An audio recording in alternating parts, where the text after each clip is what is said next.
आइए हम लोग कोलोसी की पुस्तक में जाएंगे। आज का मैसेज भी इंपॉर्टेंट है। ओढ़ लो, मिसा बोलेंगे ओढ़ लो, उस नए मनुष्य को ओढ़ लो। आज हम लोग समझेंगे कि क्यों हम ठीक से नहीं जी पाते, और अगर ठीक से जीना तो क्या करना है। आइए मैं 3 अध्याय के पद संख्या 1 से पढ़ रहा हूं, ध्यान से सुनेंगे। सो जब तुम मसीह यीशु के साथ जिलाए गए तो स्वर्गीय वस्तुओं की खोज में रहो, जहां मसीह वर्तमान है और परमेश्वर के दाहिने ओर बैठा है।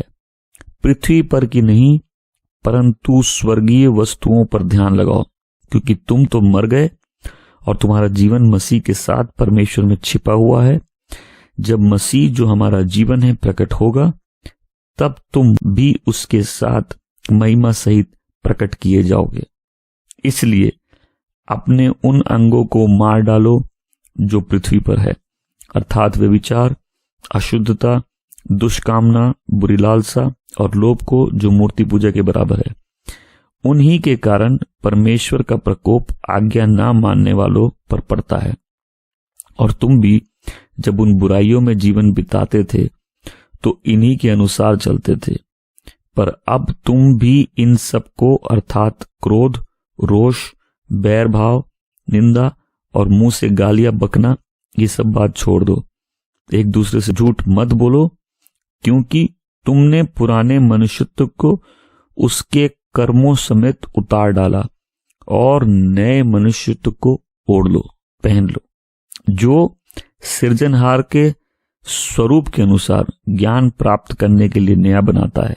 मैं 11वीं पंक्ति में हूं। उसमें ना तो यूनानी है, न यहूदी, न खतना, न खतना रहित, न जंगली, न स्कूती, न दास, न स्वतंत्र, केवल मसीह सब कुछ है और सब में है। इसलिए परमेश्वर के चुने हुए लोगों के समान, जो पवित्र और प्रिय हैं, बड़ी करुणा और भलाई और दीनता और नम्रता और सहनशीलता धारण करो। और यदि किसी को किसी पर दोष देने का कारण हो तो एक दूसरे को सह लो और एक दूसरे के अपराध क्षमा करो। जैसे प्रभु ने तुम्हारे अपराध क्षमा किए, वैसे ही तुम भी करो। और इन सब के ऊपर प्रेम को, जो सिद्धता का कटिबंध है, बांध लो। और मसीह की शांति, जिसके लिए तुम एक देह होकर बुलाए गए हो, तुम्हारे हृदय में राज करे और तुम धन्यवादी बने रहो। 16 और 17। मसीह को अपने हृदय में अधिकाई से बसने दो और सिद्ध ज्ञान सहित एक दूसरे को सिखाओ और चेताओ, और अपने मन में अनुग्रह के साथ परमेश्वर के लिए भजन, स्तुतिगान और आत्मिक गीत गाओ। और वचन का ये काम से जो कुछ भी करो, सब कुछ प्रभु यीशु के नाम से करो और उसके द्वारा पिता परमेश्वर को धन्यवाद करो। ओढ़ लो। अगर तुम्हारा जीवन मसीह के साथ एक है, क्या आपका जीवन मसीह के साथ एक है? और एक का मतलब क्या होता है? जितने लोगों को नया जन्म मिला और जितने को लोगों ने बपतिस्मा से अपने जीवन को मसीह यीशु के साथ जोड़ लिया, जो उसकी मृत्यु के समान में हो गए, जो उसके गाड़े जाने के समान में हो गए, और जो मरकर उठ गए उसके समान, जैसे वो मरकर उठ गया। जिनके ऊपर परमेश्वर की शांति और फेवर है, उनका पुराने मनुष्यत्व से रिश्ता टूट चुका है, उनका पापमयी देह से रिश्ता टूट चुका है। अब यह समझना है कि विश्वासी नया जीवन पाने के बाद ठीक से क्यों नहीं जीते, क्योंकि वो गलत चीज जोड़ के रखे। ओके, ये चॉइस है। क्या है? चॉइस। अपनी लाइफ को सेट करना उस न्यू लाइफ के अनुसार जब है। आमेन। अब पुराने ढंग से नहीं जीना, ये चॉइस है। अब नए ढंग से जीना, इस चॉइस में डिसिप्लिन लगता है, राइट? तो वचन क्या कहता है? तुम जैसे मसीह के साथ उठाए गए हो, तुम्हारा मन अब ऊपर की बातों में रहे, जहां मसीह बैठे हैं, जहां मसीह विराजमान है। सेट योर माइंड, अपने मन को लगाओ वहां जहां मसीह है। Set your mind on glory, अपना मन उसकी महिमा में लगाओ, अपना मन स्वर्गीय बातों में लगाओ। आमीन। अपना मन उसके वचन में लगाओ। मैंने कितनी बार एक कहानी बताई है कि इंडोनेशिया में एक औरत ने गा के सुनाया था, दिल तो पागल है। दिल के पीछे नहीं भागना, दिल को बताना कहां लगना है। अगर मन हम कहीं लगाएंगे तो हम उपज देखते हैं। तो यदि हम मसीह के साथ उठाए गए हैं तो मसीह कहां विराजमान है? मसीह आत्मिक स्थानों में विराजमान है, मसीह पिता के दाहिने विराजमान है, मसीह महिमा में विराजमान है। आप वचन क्या कहता है? मन वहां लगाओ। आमीन। स्वर्गीय चीजों पे अपना ध्यान लगाओ। तो जैसे कोई बिल्डिंग बनाते हैं ना, बिल्डिंग के लिए मटेरियल चाहिए, राइट? बिल्डिंग के लिए स्थान चाहिए। कुछ भी आप बनाएंगे लाइफ में, उसके लिए कोई फाउंडेशन चाहिए। विश्वासी जीवन किस चीज में बनाया जाता है? सत्य पे। आमीन। अपनी लाइफ को ट्रुथ में इस्टेब्लिश करो। बिजनेस आइडियाज पे इस्टेब्लिश होते हैं, बिल्डिंग एक सॉलिड ग्राउंड में इस्टेब्लिश होती है। अपनी लाइफ को, विश्वासी जीवन को ट्रुथ में इस्टेब्लिश करो। आमीन। इमोशंस में नहीं, हम जैसा फील कर रहे हो उसमें नहीं, हम जैसा जीना चाहते हो उसमें नहीं, जैसा नए जीवन को सूट करता है। कुछ चीजें हमको सूट नहीं करती। अब आप कर सकते हैं, आप कर सकते हैं, लेकिन अब आपको सूट नहीं करती, तो आपका जीवन कैसे परिवर्तन होगा?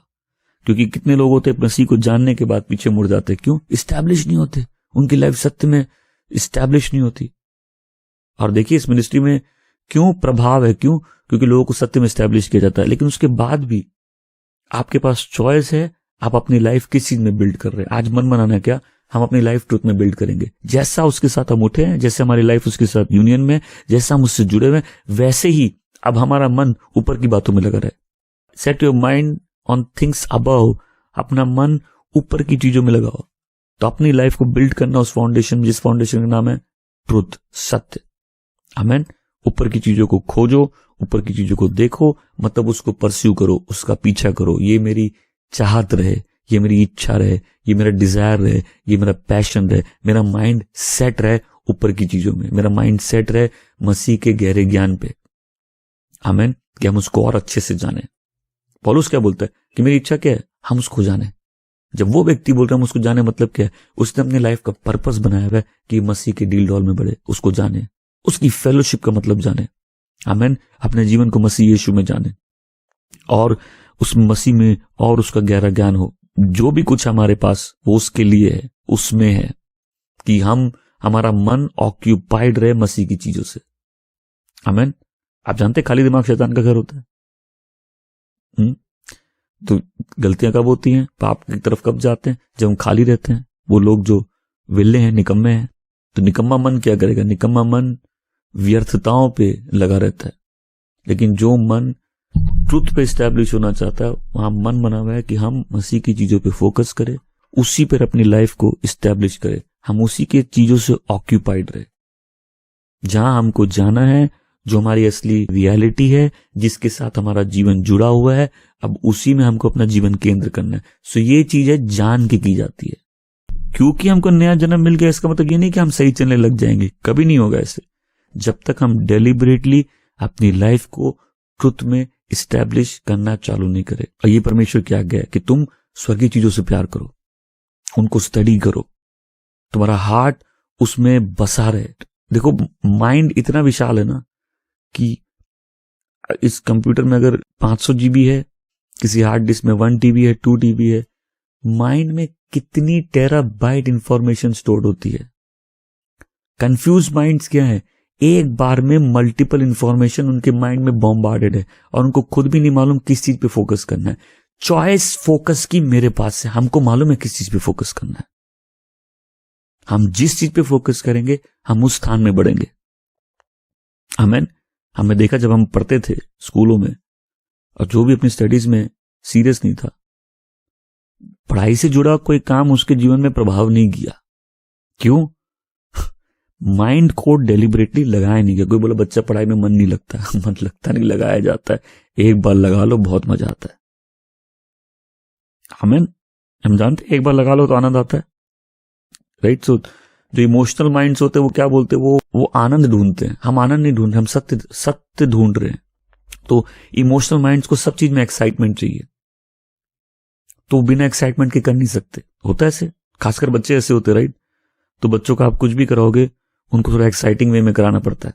क्या हम समझते इस बात को? क्यों? क्योंकि बच्चे चंचल होते हैं, तो बच्चों का माइंड लगता नहीं, उनको सब समय खेल कूद चाहिए। तो उनको कुछ कराना है तो उनको खेल कूद से उनका ध्यान भटका के या कुछ भी इंटरेस्टिंग वे से उनको सत्य पे फोकस करना था। लेकिन अगर आप मैच्योर होना चाहते हैं, आप अपने मूड के इमोशंस के हिसाब से नहीं चल सकते। आपको मालूम है सत्य क्या है, आपको चॉइस करना है कि हम अपनी लाइफ में इस चीज पे फोकस करेंगे, हम इस चीज पे लाइफ बिल्ड करेंगे। ये मेरा डेलिबरेट चॉइस है। ये चॉइस जो हमने की है, बिजनेस आइडियाज पे होता है, घर एक स्ट्रांग फाउंडेशन पे होता है, जीवन मसीह में केंद्रित रहेगा। आमीन। मेरी चॉइस, मेरे एक्शन, मेरी मेडिटेशन, मेरी सोच, मेरे काम, मेरे बात, मेरा उठना बैठना, मेरा खाना पीना, मेरा जीना और मरना मसीह में केंद्रित रहेगा। आमीन। ये क्या है? चॉइस है। और चॉइस के बाद क्या बन जाता है? डिसीजन बन जाता है।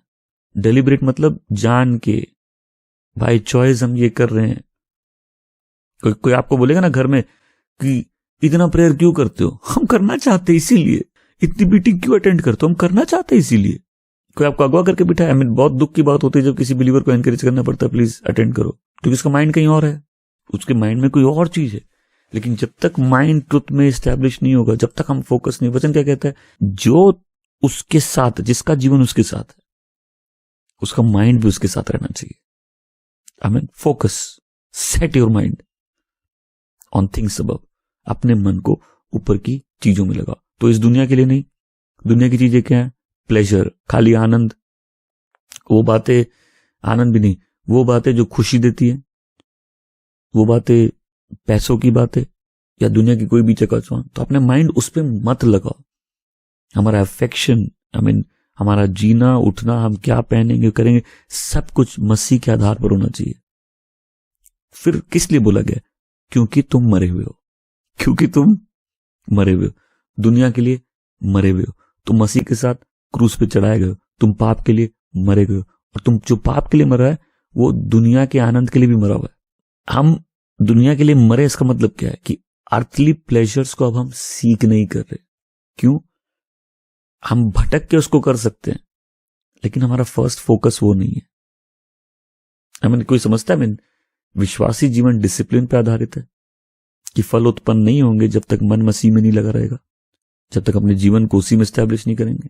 तो हम पाप के लिए मरे हुए हैं, दुनिया के तरीकों के लिए मरे हुए हैं, और हम वर्ल्डली इन्फ्लुएंस के लिए मरे हुए, दुनिया का जो प्रभाव है उसके लिए मरे हुए। हम एम्बिशंस के लिए मरे हुए, हम वो प्लेजर्स जो मसीह में आधारित नहीं, हम उनके लिए मरे हैं। डेड का मतलब क्या होता है? मरे का मतलब क्या होता है? मरा आदमी जीवित लोगों से रिलेट कर सकता है? नहीं, क्योंकि वो मरा हुआ है। तो हम पाप के लिए मर गए, हम पाप से रिलेट नहीं कर सकते। जिस चीज से हम रिलेट नहीं कर सकते, उस चीज पे हम फोकस कैसे कर सकते हैं? और फिर क्या वचन कहता है? तुम्हारा जीवन मसीह में छुपा हुआ है। तुम दुनिया के लिए मरे हो, मसीह में जीवित हो। आमीन। तुम दुनिया के प्रभाव से मरे हो, लेकिन मसीह के प्रभाव के लिए जीवित हो, परमेश्वर के प्रभाव के लिए जीवित हो। तुम्हारा जीवन मसीह में छुपा हुआ है, सिक्योर्ड है, डिपॉजिट है। वचन क्या कहता है? ध्यान से सुनिए। हमारी लाइफ जीसस में सिक्योर्ड है, डिपॉजिट है, परमेश्वर की उपस्थिति में है। आमीन। जैसे कोई सेफ और लॉकर में कुछ रख देता है ना, तो लाइफ तुम्हारी लॉकर में है, सेफ है, सिक्योर्ड है। आमीन। परमेश्वर ने नया मन दिया, नया जीवन दिया है, तो उस नए जीवन में नया एम होना चाहिए। क्या? ऊपर की चीजों से प्यार करो। आमीन।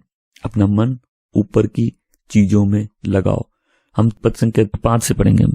इसलिए अपने उन अंगों को मार डालो जो पृथ्वी पर है, अर्थात व्यभिचार, अशुद्धता, दुष्कामना, बुरी लालसा और लोभ, और जो मूर्ति पूजा के बराबर है। इनके कारण परमेश्वर का प्रकोप आज्ञा न मानने वालों पर पड़ता है। और तुम भी जब इन बुराइयों में जीवन बिताते थे तो इन्हीं के अनुसार चलते थे, पर अब तुम भी इन सब को, अर्थात रोष, क्रोध, बैर भाव, निंदा और मुंह से गालियां बकना, ये सब छोड़ दो। एक दूसरे से झूठ मत बोलो, क्योंकि तुमने पुराने मनुष्यत्व को उसके कर्मों के समेत उतार डाला है। मैं सब बोलो उतार डाला है। हमें तो लिटरली क्या हुआ है कि जब हमने मसीह को ग्रहण किया, हमने पुराना आदमी को उतार दिया और एक नया व्यक्ति ओढ़ लिया है, न्यू मैन। मैं सब बोलो न्यू मैन। तो वचन क्या कहता है? मार डालो। तुम्हारे अंदर जो शारीरिक चीजें हैं उसको मार डालो। क्यों? क्योंकि तुम दुनिया के लिए मर गए हो, तुम पाप के लिए मर गए हो। तुम्हारा जीवन मसीह में छुपा हुआ है, तुम मसीह के साथ महिमा में उठाए जाओगे। और इसका मतलब क्या है? हर एक पाप से प्रभावित विचार को, कार्यों को मसीह के तले ले आओ। जैसे सोचो कोर्ट का ऑर्डर आ गया, मार डालो। क्या करोगे? एक एक को लाओ, फांसी दो। दुष्कामना, मैं तुझे फांसी देता हूं, तेरी मृत्यु हो। बैर भाव, तेरी मृत्यु हो। मतलब एक जैसे एग्जीक्यूशनर, एक को जल्लाद, फुल टाइम इसके पास काम होना चाहिए कि जो भी कामनाएं हैं, जो भी इच्छाएं हैं, जो मसीह में केंद्रित हैं, जो शरीर के अनुसार है, हम उस पर मृत्यु की घोषणा करें, ताकि उसका इन्फ्लुएंस हम पे नहीं रहे, जो दुनिया की चीजें हैं उसका प्रभाव हम पे नहीं रहे। और पहली चीज क्या लिखी है? व्यभिचार, इम्प्योरिटी, अनक्लीन, मतलब हमारे वो पैशंस जो अनक्लीन है, आमीन, हमारे वो अफेक्शंस जो अनक्लीन है, जो भी चाहत जो मर्यादा के बाहर है, जो मर्यादा को उल्लंघन है। तो ये जो दुष्कामना है, इवल पैशंस है, वो पैशंस जो शरीर के पैशंस है, हमको उसके अनुसार नहीं चलना, हमको आत्मा के पैशंस के अनुसार चलना है। आमीन। वचन क्या कह रहा है? इनको मार डालो। और फिर लास्ट में क्या लिखा है? और लालच जो मूर्ति पूजा के समान है। जब एक आदमी दुनिया की चीजों से लालच करता है, वो परमेश्वर की जगह दुनिया को और पैसों को दे देता है। और इसलिए यहां लालच को मूर्ति पूजा के समान, कोई भी परमेश्वर का बेटा बेटी, गॉडली मैन ऑफ गॉड होगा, लालच उसकी लाइफस्टाइल नहीं हो सकती। क्योंकि लालच क्या करता है? हमारे प्राणों से परमेश्वर को हटा देता है, सिंहासन से। और लालच किसी स्थान को जिसकी हम लालसा करते हैं। एक जो विश्वासी होता है, परमेश्वर का बच्चा होता है, उसका आनंद परमेश्वर में ही होना चाहिए। आमीन। क्या हम सब एक्सेप्ट करते हैं? कई बार आनंद कहीं खो जाता है और हम उसको गलत जगह खोजने लग जाते हैं, गलत चीजों में खोजने लग जाते हैं, गलत तरीके से उस आनंद को पाना चाहते हैं। लेकिन वो आनंद रिस्टोर हो सकता है सिर्फ मसीह में। आमीन। सो एक वर्ड है, इनऑर्डिनेट अफेक्शन, मतलब कोई भी ऐसा अफेक्शन, चाहत जो गलत है, कोई भी ऐसी अफेक्शन जो मर्यादा के बाहर है, वो किसी सही रिलेशनशिप में भी गलत अफेक्शन हो सकते हैं, वो गलत रिलेशनशिप में भी गलत अफेक्शन होते हैं। वो किसी भी चीज की लालसा, जिसकी लालसा करना अपने आप में मर्यादा नहीं है, या किसी अच्छी चीज की लालसा जो भी मर्यादा के बाहर है, वो प्लेजर्स जो शरीर को भाते हैं, ऐसा इनऑर्डिनेट लव जो शरीर को भाता है, उसको क्या करना है? उसको मार डालना है। आप ऑलरेडी मरे हुए, राइट? तो सवाल उठता है कि मरे हुए तो मारना क्यों है? आप पाप के लिए मरे हुए, तो फिर पाप को अपने ऊपर राज क्यों करने देना है? पाप के लिए मरे हुए तो पाप पर मन क्यों लगाना है? यदि हम मसीह के साथ उठाए गए, उस हमारा जीवन उसके साथ। हमें जितने लोग सुन रहे, ध्यान से सुनो, लाइफ में चेंज चाहिए। ये कोई सवेरे नींद से उठो कोई बोलेगा बधाई हो तुम्हारी लाइफ चेंज होगी, ऐसे नहीं होता है। लाइफ में चेंज चाहिए तो लाइफ में वो परस्यू करना, उस चीज के पीछे लगना है जो चेंज चाहिए। आमीन। यहाँ कोई बैकस्लाइड होके आया, अगर आप वचन ध्यान से नहीं सुनोगे, वर्शिप में पार्ट नहीं लोगे, अपना मन प्रभु की चीजों में नहीं लगाओगे, तो मन चंचल है। मन तो जहां लगा वहां लगेगा। तो हम कहां लगाए? जहां हमको मन लगाना चाहिए, जो मेरे लिए योग्य है, जो मेरे लिए स्वाभाविक है। आमीन। उन चीजों का पीछा करना जो सबसे ऊंची है। और फिर बच्चे जो तुम्हारे अंदर शारीरिक है उसको मार डालो। उस गलत चाहत को, उस गलत इच्छा को, उस कामना को जो मर्यादा के बाहर है, उस बुरी सोच को तुम मार डालो, ताकि वो तुम में बनी नहीं रहे, तुम उसका हिस्सा मत बनो। क्यों? मैंने ये सूट नहीं करता है। आमीन। मसीह लोगों को यह आचरण शोभा नहीं देता है। आमीन। हम ऐसा कर सकते हैं ना, पर हमको शोभा नहीं देता है, क्योंकि हमारा जीवन मसीह में छुपा हुआ है। और हम मसीह के साथ आत्मिक स्थानों में यदि विराजमान है, तो हमारा मन उसी में लगा रहना चाहिए। क्योंकि अगर हम उनको नहीं मारेंगे, वो हमको मार देंगे। अगर हम उनको अपने से दूर नहीं करेंगे, वो हमको परमेश्वर से दूर कर देंगे। वचन कहता है ना, इसीलिए परमेश्वर का क्रोध किस पर आता है? जो आज्ञा ना मानने वाले बच्चे। वो हमारा पुराना तरीका था। देखो, पुराने आदमी नए आदमी में फर्क है। पुराने आदमी को पाप करने में आनंद आता था, नया आदमी पाप करके और दुखी हो जाता है। वो पाप कर सकता है, राइट, बट वो और बेचैन हो जाता है और खाली हो जाता है। तो मेरा पुराना लाइफस्टाइल था ये, बट नया हमको सूट नहीं करता है। हम क्या करें जो हमको सूट करता है? मैं तो बोलता हूं प्लीज पाप कर लो, कोई प्रॉब्लम नहीं है, और दुखी हो जाओगे। क्योंकि जिसका जीवन मसीह के साथ है उसको पाप में खुशी मिलेगी ही नहीं। तो जिस चीज को हम नहीं मारेंगे वो हमको मार देगी। फिर वचन क्या कहता है? गुस्सा। गुस्सा मतलब क्या होता है? एक्साइटमेंट, माइंड का एजिटेशन। मतलब हम जब क्रोध मतलब क्या होता है? जब मेरा माइंड एक्टिवेट हो, उत्साहित हो गया गलत ढंग से।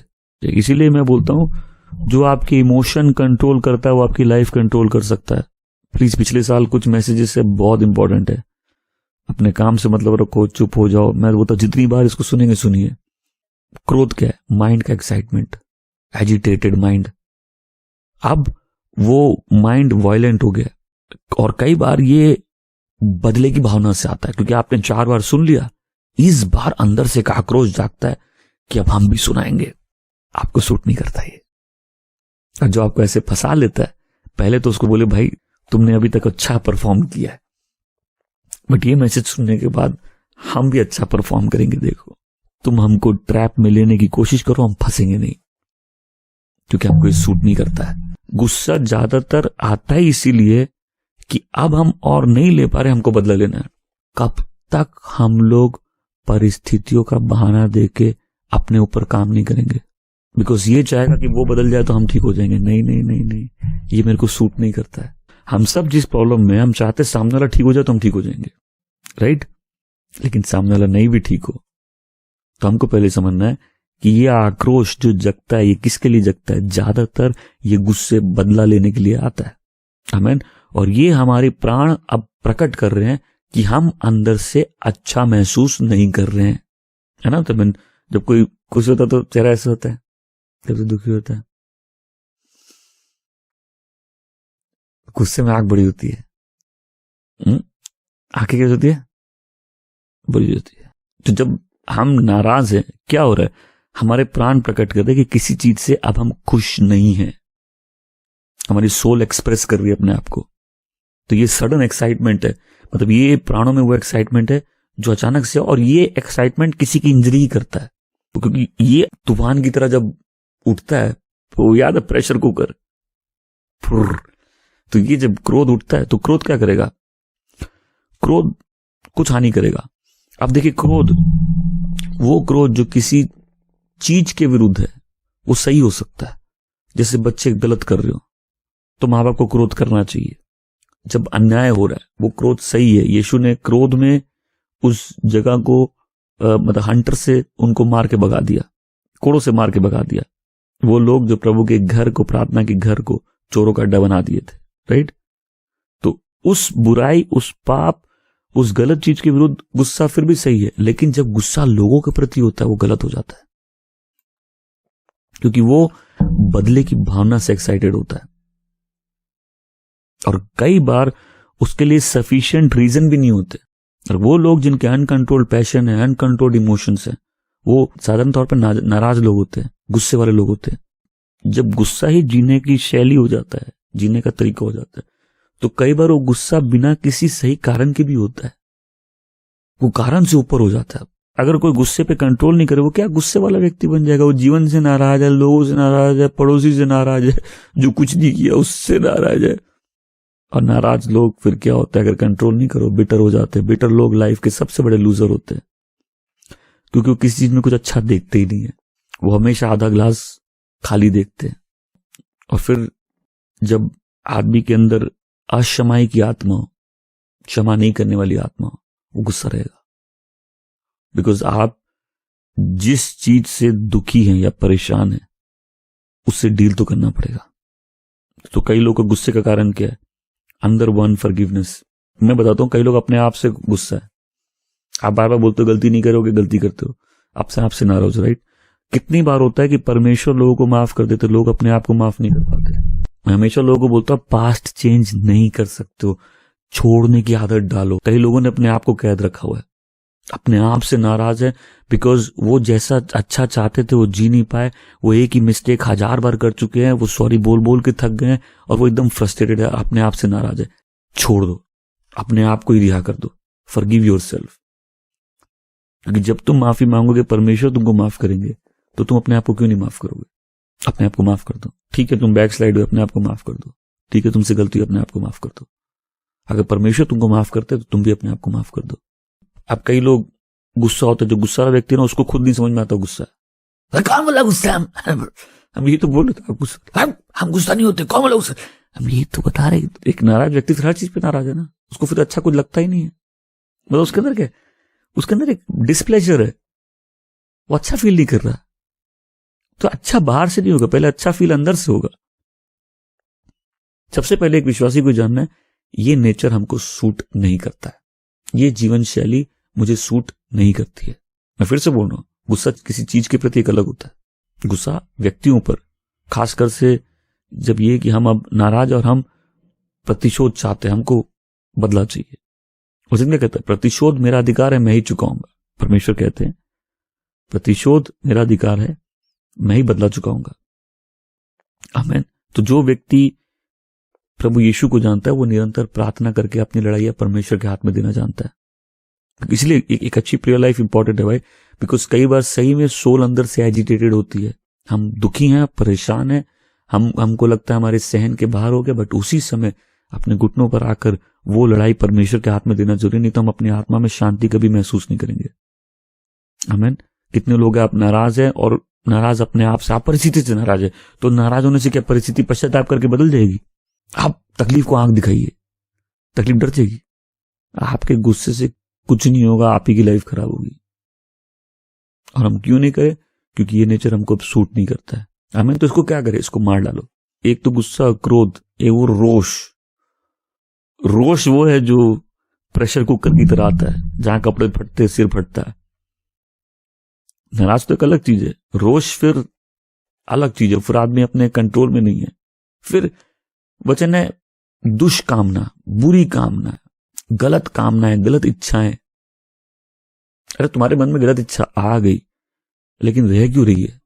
कि एक सच्चा विश्वासी उसके मन की गलत इच्छाओं से परेशान रहता है। क्यों? जब मसीह में मेरा जीवन है, मेरे मन में ये विचार क्यों आते हैं? लेकिन कोई ऐसे विचार, सोच, भावनाएं नहीं जिससे अगर हम लड़े तो उस पर जय नहीं पा सकते। निंदा, अरे कई लोग अपना सरनेम रख सकते निंदा, क्योंकि इनको सबकी बुराई करना है। और निंदा परमेश्वर की भी होती है, जिसको बोलते हैं इष्ट निंदा, निंदा लोगों की भी होती है। मतलब किसी के लिए कुछ ऐसी बात बोलना जो उस व्यक्ति के कैरेक्टर को या उस व्यक्ति के चरित्र का हनन करना, किसी व्यक्ति के बारे में उल्टा सीधा बोलना, या परमेश्वर के बारे में, या परमेश्वर के विरुद्ध, या इंसान के विरुद्ध। इसलिए फिर से सुनिए, चुप हो जाओ। अगर आपके पास बात करने के लिए यही सब है दूसरों के ऊपर, कई बार हम दूसरों की बुराई में लग जाते बिना पता किए ये बात सच है कि नहीं। सब बकवास कर रहे हैं, आपका करना जरूरी नहीं है। आपने किसी के बारे में भी कुछ सुना तो जरूरी नहीं कि आप भी बोलने लग जाए, जब तक आपको मालूम नहीं हो सही। अगर आपको मालूम ही चल जाए, आपको किसी की निंदा क्यों करनी है? ये नेचर विश्वासी को सूट नहीं करता है कि हम लोगों का चरित्र का हनन करें। अरे वो तो लड़की बात है, वो तो चोर है, झूठा शिक्षक है। हम लोगों को बोलते भाई किसी व्यक्ति को पहले जान लो। जब हम कड़वे होते हैं, हम सिर्फ बुरा भरा बोलते हैं। अगर आपकी सोल को इससे सेटिस्फेक्शन मिलता है, बहुत अच्छी बात है, बट आपका कैरेक्टर इससे कहीं जा नहीं रहा, परमेश्वर उसको प्रसन्न नहीं करते। मैं सारी बात जो आज बोल रहा हूं, एज ए बिलीवर हमको सूट नहीं करता है लाइफस्टाइल। जब अपनी हवस को, बुरी सोच को, बुरी कामना को, व्यभिचार को हम मार दे, गुस्से को, क्रोध को मार दे। कैसे मारेंगे? जब तक हम फॉरगिव नहीं करेंगे। वो अनफॉरगिविंग स्पिरिट ही तो गुस्सा लाती है। फिर है मुंह से निकलने वाली घटिया बातें, मुंह से गालियां बकना, गंदी बातें, हमेशा बोलो गंदी बातें, इनडिसेंट बातें, इमोडेस्ट बातें, बात करने का गंदा तरीका। हमारा जीवन मसीह में छुपा हुआ है, हम मसीह के साथ आत्मिक स्थानों में विराजमान है, इसीलिए आत्मिक जीवन भी उन्नति नहीं होती। क्योंकि जिस मुंह से हम परमेश्वर की स्तुति करते हैं, उस मुंह से हम उल्टी सीधी बातें अगर बोलेंगे तो पवित्र आत्मा को हम ठेस पहुंचाते हैं। अब देखो दुनिया में जितने अविश्वासी है, उनका जीने का तरीका क्या? गंदी बातें। कितनी आम बात है गाली देना। सुनो, छोटे छोटे बच्चे गाली देते हैं तो बच्चा बोलेगा पापा हम स्कूल जाते हैं, सब बच्चे तो ऐसे, लेकिन तुम ऐसे नहीं हो, ये चॉइस है। अविश्वासी में भी सब बच्चे एक जैसे नहीं होते। फिर जो बच्चा प्रभु यीशु पे विश्वास करता है, उसको ऐसा क्यों बनना है? सब करते तो हम भी कर ले। ये तो अविश्वासी जगत की विशेषता है कि वो गंदी बात छोड़ के, घटिया बात, गाली छोड़ के उनके मुंह में कुछ होता नहीं है। डबल मीनिंग बातें। तो कोई भी बच्चा बोल सकता है ना मेरे सारे फ्रेंड्स ऐसे। पहले तो वैसे फ्रेंड्स बनाओ मत, क्योंकि तुम्हारे अनबिलीवर फ्रेंड्स में कोई ऐसा लड़का होगा जिसको गाली देना नहीं पसंद है। तो जब एक व्यक्ति जो प्रभु यीशु को नहीं जानता, उसको नहीं पसंद है, तो जो चीज हमको पसंद नहीं वो हम क्यों करते हैं? लुक अराउंड, सब ऐसी बात करते हैं ना, लूज टॉक, राइट? गंदी बातें, गंदे वर्ड्स, मैं बच्चों को बोलता हूँ, तुम्हारे फ्रेंड्स बोलते हैं, तुम उनको साफ बोल दो मेरे को ये बात मत बोलो, 2 दिन मजाक उड़ाएंगे, तुम बहुत संत हो गया है, बहुत अच्छा बनता है, उनको जो बोलते बोलने दो। मैं वो क्यों करूं जो मैं नहीं करना चाहता, वैसा बोलो मैं वो क्यों करूं जो मैं करना नहीं चाहता। हमको नहीं मालूम बच्चे स्कूल में क्या क्या सीखते हैं, घटिया बातें, गंदी बातें सब फ्रेंड सिखाते हैं, बट बच्चों के पास चॉइस है उनको क्या सीखना है। ओके, हम जहां अपनी लाइफ मन लगाएंगे हम उसी में स्टैब्लिश होंगे। तो जस्ट बिकॉज नया जीवन मिल गया है इसका मतलब नहीं कि हम जैसा जीना चाहे वैसे जिए। जब हम इस वचन को बाद में भी मनन करें तो आप एक बार अपने आप से क्वेश्चन करिए कि वो काम हम क्यों करें जो हम करना नहीं चाहते। बिकॉज कोई व्यक्ति विश्वासी हमको मिला जो पाप कर रहा है और खुश है उसमें, पाप उतनी बड़ी प्रॉब्लम पहले नहीं है, उसकी खुशी उसमें प्रॉब्लम है। बिकॉज वो साइन है कि ये बिलीवर नहीं है। जो बिलीवर है उसका साइन क्या है, वो पाप करके खुश नहीं है, वो फंसा हुआ है, उसको निकालना बहुत आसान है। बिकॉज जो व्यक्ति जिस चीज में आनंद नहीं करता उस चीज से लड़के निकल सकता है। इसलिए मैं लोगों को बोलता हूं संघर्ष तो ठीक है, कोई बात नहीं है, लाइफ है, आप बहुत चीजें फेस करोगे। बिकॉज बिलीवर बनने का मतलब ये नहीं कि हम परफेक्ट बन गए। अगर ये चीजें नहीं होती क्या ये पत्र में लिखी रहती? पॉल क्या लिखता, हम तो परफेक्ट हैं, ऐसे ही कुछ लिखा रहता। बट क्या बोला, ये चीज तुम में नहीं हो, गंदी बात, इनडिसेंट बात, इमोडेस्ट बात, बोलने का ऐसा गंदा तरीका, दुनिया वाली बातें तुम्हारे मुंह में नहीं हो। फिर क्या वचन कहता है, एक दूसरे से झूठ मत बोलो। अब दुनिया की एक और रीति झूठ बोलना है। जब कुछ मिशनरीज अन्य जातियों में गए, कुछ समय उनके साथ बिताया, उन्होंने क्या देखा कि इनकी शपथ में भी इनका विश्वास नहीं कर सकते। जब लोग शपथ खाते हैं ना, शपथ क्या होती है कि लोगों का हाथ किसी चीज पे रखा जाता है और लोग शपथ लेते कि हम शपथ लेते कि हम जो बोलेंगे सच बोलेंगे। तो मिशनरीज ने देखा कि ये शपथ लेके भी टेस्टिमनीज इनकी भरोसा नहीं किया जा सकता है, ये उसमें भी झूठ बोल सकते हैं, इनका मन उसमें भी इनको दुख नहीं देगा। तो कई बार लोगों की टेम्पटेशन होती है, लोग झूठ बोल देते हैं और बिना दुख के ऐसा करते हैं। तो जो जितना टाइम जिस हैबिट में था, प्रभु में आने के बाद उस हैबिट से लड़ना पड़ता है, क्योंकि वो हैबिट तंग करती है। जो झूठी कसमें खाता था उसको बहुत डिफिकल्ट होगा, क्योंकि वो पहली बार अपने कसम खा रहा हो। क्यों कसम खा रहे हो? प्रभु यीशु ने कहा तुम्हारी बात हाँ की हाँ, ना की ना हो। तो कोई काम कर रहा है, काम में सामान ठीक नहीं है, लेकिन उस सच को छुपा देगा। अपने नौकरों को बोलना, बोल दो हम घर पे नहीं है। नौकर जाके बोलता है कि मालिक बोल रहे हो घर पे नहीं है। घूमने गए, बोले हम तो बीमार है, छुट्टी ले ली।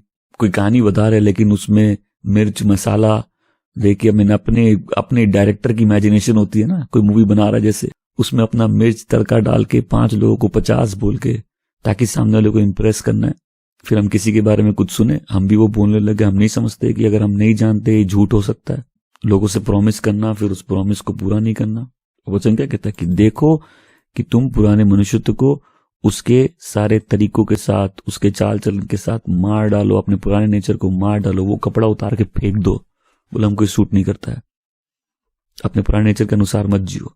आमीन। अब हम 10 से 14 पढ़ेंगे।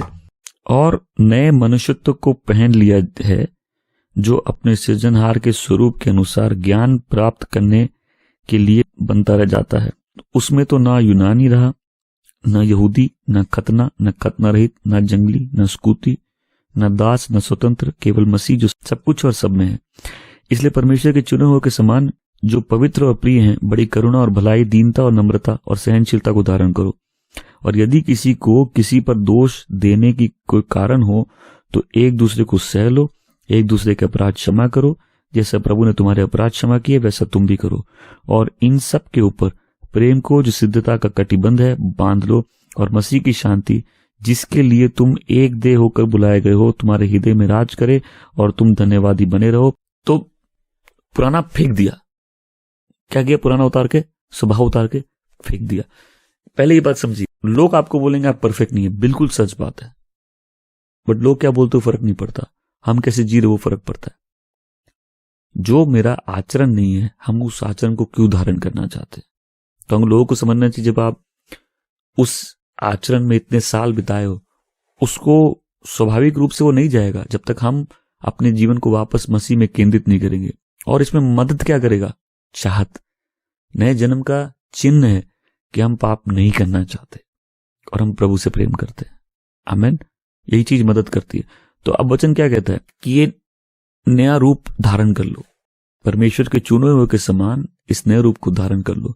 तो तुम्हारा दिल क्या रहे, तुम्हारा हार्ट टेंडर रहे, कंपैशनेट रहे, दयालु रहे। आमेन। मतलब अब वो खुशी का तुम अनुभव करो जो प्रेम के कारण होती है। नफरत करने वाले लूजर होते हैं। और लव जो है, प्यार है, ये सबसे हाईएस्ट इमोशन है। प्यार सबसे ऊंचा इमोशन है। मैं लोगों को बोलता हूं जहां प्यार है वहां शैतान कुछ नहीं कर सकता। वो हाईएस्ट फॉर्म ऑफ डिफेंस है। कोई वॉरफेयर उसको तंग नहीं कर सकता, कोई पेनिट्रेशन नहीं है डेविल के लिए, because love highest form of वो है। क्या नया रूप धारण करे? प्यार, कंपैशनेट हार्ट। वो प्यार जो आनंद से भर देता है, जो दुखी हैं, जो डिस्ट्रेस्ड हैं, जो तकलीफ में हैं, जो परमेश्वर के लोग हैं, उनके प्रति अद्भुत प्यार। आमीन। वो प्यार जो परमेश्वर से आता है। दूसरी दयालुता, काइंडनेस। तुम्हारे दिल दया से भरा रहे। क्यों? परमेश्वर ने तुम पे दया की है। ये क्रूडनेस नहीं हो, स्टिफनेस नहीं हो। तुम लोगों से बैर मत करो। आमीन। विनम्रता। विनम्रता वो नहीं कि अपने आप को हम छोटा कर ले, नहीं, परमेश्वर के ऊंचे स्थान को देख के अपनी जगह समझे। आमीन। उसके वैभव को, उसकी ऊंचाई को, उसके सिंहासन को देख के हमको अपनी सही समझो। हम विनम्रता के साथ जियो। और पेशेंस, विनम्रता जुड़ी होती है तो पेशेंस क्या कि स्ट्रॉन्गेस्ट प्रोवोकेशंस में आदमी विनम्र रहता है। और एक दूसरे को सहन करो। हम तुमको सहन नहीं कर पाए, एक दूसरे को सहन करो, एक दूसरे को माफ करो। जैसे परमेश्वर ने तुमको माफ किया है, तुमको भी वैसे माफ करना है। तो वचन क्या कहता है? इस प्रेम को ओढ़ लो। आमीन। दयालुता दिखाओ, माफ करो। किसी के विरुद्ध कोई बैर भाव नहीं रखना। लोगों से अच्छा करने के लिए तैयार रहो। लोगों को माफ करने के लिए तैयार रहो जो तुमसे माफी मांगते हैं। आमीन। और जिनको माफ करते हो उनको वैसे ही ट्रीट करो जैसा उन्होंने कभी गलती की नहीं। ऑब्वियसली सबके साथ पॉसिबल नहीं होगा कि कईयों की माफी जेन्युइन नहीं है, कईयों की वो जेन्युइन नहीं है, सॉरी जेन्युइन नहीं है। बट हम दूसरों के कारण अपने जीवन को, अपने मन को खराब नहीं कर सकते। माफ क्यों करना है? क्योंकि परमेश्वर ने हमको माफ किया है, फ्रीली माफ किया, पूरा माफ किया, हमेशा के लिए माफ किया। और जब परमेश्वर माफ करते हैं वो पुरानी बातों का हिसाब नहीं करते। आमीन। इसलिए बोलते पुट ऑन लव। ये हाईएस्ट फ्रूट है। आमीन। ये परफेक्ट बना देता है। कितने लोग परफेक्ट बनना चाहते हैं? वो परफेक्शन की हाइट क्या है? जब लोग सही में प्यार में चलने लग जाए। आमीन। Pause, selah, think about it. Bible लिखा ना, सेला बाइबल लिखा है तो पॉज है, वो एक पॉज। सोचो कि परफेक्शन कहाँ है? जब हम लोग सही में प्यार में चलने लग जाए। आमीन। तो उसको धारण करना है। वो प्यार सारी चीजों को फिर बांध के रखता है। आमीन। सो अब हम लोग जाएंगे 15 से 17 में। और मसीह की शांति जिसके लिए तुम एक देह होकर बुलाए गए हो, मैं तुम्हारे हृदय में राज्य करे। तुम धन्यवादी बने रहो। मसीह के वचन और अपने हृदय में अधिकाई से बसने दो। और सिद्ध ज्ञान सहित एक दूसरे को सिखाओ और चिताओ। और अपने मन में अनुग्रह के साथ परमेश्वर के लिए भजन और स्तुति गान और आत्मिक गीत गाओ। और वचन से या काम से जो कुछ भी करो सब प्रभु यीशु के नाम से करो और उसके द्वारा परमेश्वर पिता को धन्यवाद करो। मसीह की शांति तुम में वास करे। वो शांति जो समझ के परे है। आमीन। तुम्हारे दिल पे राज करे। आमीन। तुम्हारे दिल का डायरेक्टर बन जाए। वो शांति तुम्हारे लाइफ को गाइड करे। वो डर, चिंता वो नहीं। परमेश्वर की शांति जो मसीह यीशु के द्वारा हमको मिली है वो हमारे हार्ट को गाइड करे। आमीन। जिसके द्वारा हम एक देह में बुलाए गए हैं। और 16वीं पंक्ति क्या है? परमेश्वर का वचन। और इंग्लिश में बहुत सुंदर लिखा है, let the word of Christ dwell in you richly in all wisdom. कि मसीह का वचन तुम्हारे मन में अधिकाई से बसे। आमीन। इन एबंडेंस, मतलब अधिकाई से तुम्हारे मन में मसीह का वचन समझ के साथ बसा रहे। और ये वचन तुम्हारे मुंह पे भी रहे, तुम्हारे दिल पे रहे, उस पर तुम मनन करो। ये वर्ड तुम्हारा गाइड बन जाए। Let the word of Christ dwell in you richly.